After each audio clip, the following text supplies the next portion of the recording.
जी NA 111 में आप vote किसको दे रहे हैं जी? मियां मोहम्मद नवाज शरीफ को जी।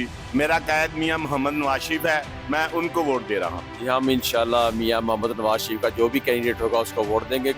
आप एनए 111 में किसको वोट देंगे? भाईजान पीपल पार्टी को जी एनए 111 में आप वोट किसको दे रहे हैं जी? मियां नवाज शरीफ को। इमरान खान को।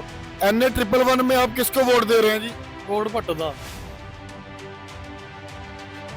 एनए 111 में आप वोट किसको देंगे जी? जी हम नवाज शरीफ 28 मई वाले हैं, शेर को वोट दे रहे हैं हम। वोट बेनजीर इमरान खान को।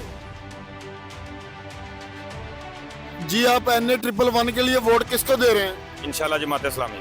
जी अल्हम्दुलिल्लाह मैं कायद मोहतरम जनाब मियां मोहम्मद नवाज शरीफ साहब को दे रहा हूँ। मियां नवाज शरीफ साहब 28 मई याद है सब दोस्तों को, 28 मई धमाके का दिन, और इंशाल्लाह 8 फरवरी को भी धमाका। मियां नवाज शरीफ जिंदाबाद।